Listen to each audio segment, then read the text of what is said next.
Hi guys, I'm Nathan from Good Man Racing. This is the 4Runner that we are going to take to the Baja 1000 this week. No pressure. It has windows. It's still street legal. So, with that in mind, I might as well take off the light bar and get the windshield back on. That way it's a lot easier to use while driving. But are we driving? No, we are towing the 4Runner. That is right. But even when you're towing, it's very, very nice to have a car that's a little more watertight. So we're doing that.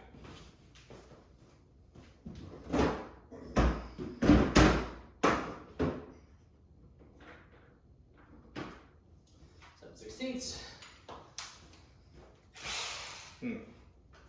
Oops. All right. Okay. So on my mount, you will actually see how it's arranged. I have 4. Why is this not fitting all of a sudden? Oh, okay. I have 8 plates welded to the frame, and it makes for a double shear mount in 4 points, and that is very, very strong. Probably way stronger than it's needed for a light bar, but hey, it's not gonna fall off.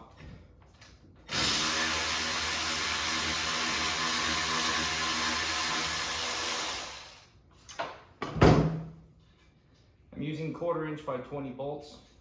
Nothing particularly unique or crazy.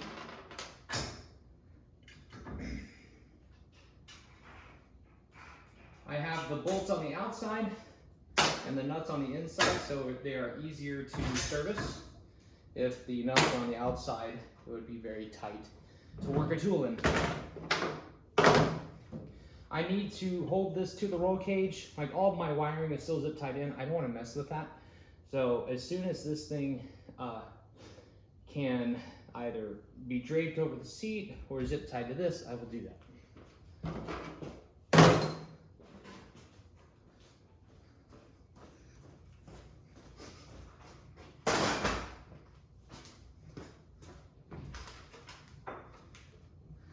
Some extra zip ties. Okay.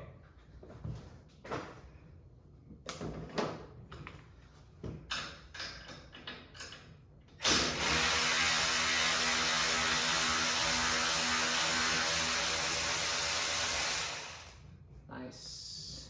That one went easily. Okay. Pro tip about double shear connections.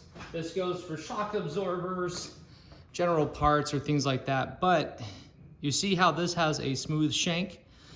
If you have a smooth shank going through your plates, the threads are the stress concentration. They are the stress risers. So if you get those out of your double shear area, your bolt is much stronger. Really not relevant for little stuff like I'm doing here, but I still did it out of habit.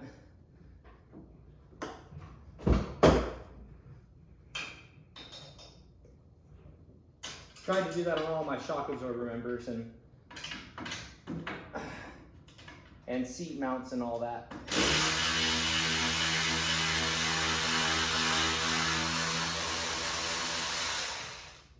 Okay, that went smoothly.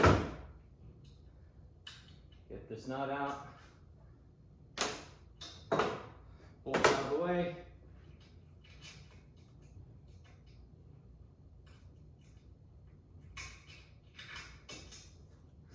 All right, now the light bar is completely unbolted from the truck, so I can gently make sure that none of my zip ties are going to be a problem. Just pull it out, like so. That's it. And now I can get it below the line of the actual windshield.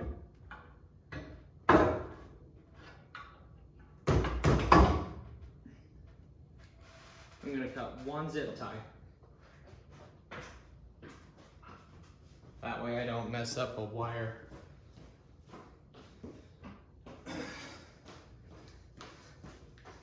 Conrad was helping me wire up some stuff last night, and we did some extra zip ties down this line. I'd forgotten about them. Okay. Zip ties out. Okay, and the light bar is sitting right there. That's it. And that should completely clear, yes it does, that would completely clear the windshield. So now let's get this tied down into place. Stop it from flopping around anywhere. That'd be terrible if it did.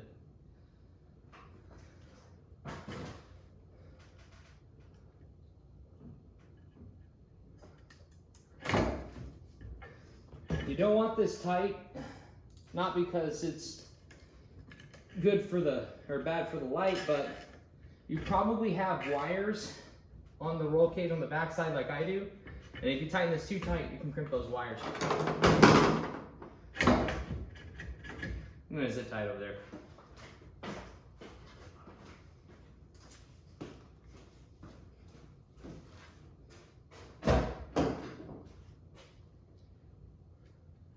Now this side I can hunker down on because there's no wires. All right, great. Okay. All right, the light is down. Will it clear? Barely.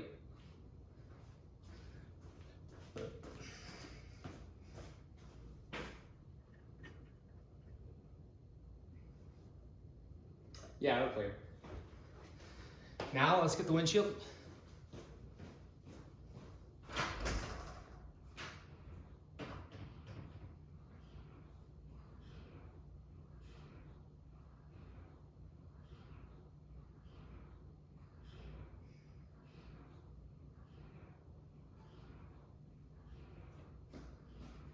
Okay, here's the windshield.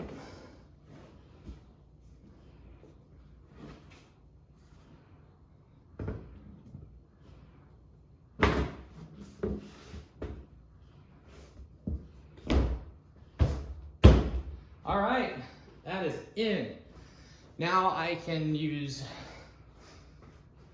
the tape to seal the stuff off so then we don't get rain just pouring down in this while we're driving.